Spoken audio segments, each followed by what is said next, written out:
We are asked, what is x if x denotes the hundredths digit in the decimal 0.7x2? So important to recognize here that this is a digit, which means that we've got something like 0.712, 0.722, all the way to 0.792, for example.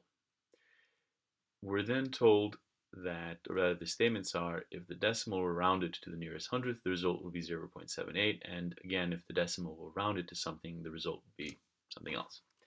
It's important to recognize that what we're dealing here is a question with rounding, but we're not being asked to round a number. We're not being asked, what does 5.6 round to?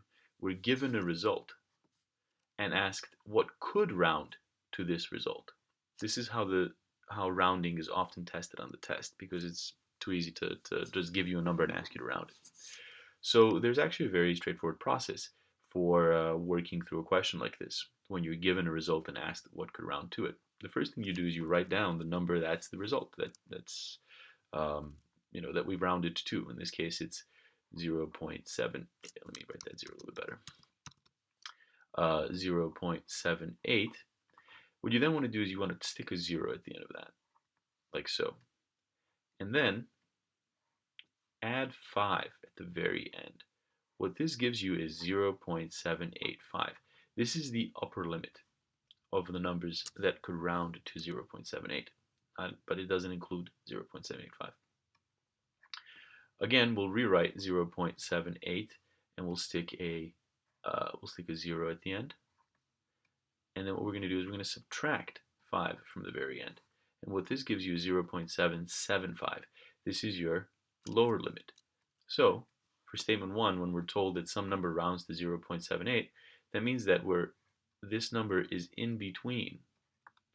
So 0.7x2, which rounds to 0.78, is in between 0.775 and 0.785. Now, 0.7x2 is a 3-digit decimal that's in between 775 and 785. So this could be, for example, 782.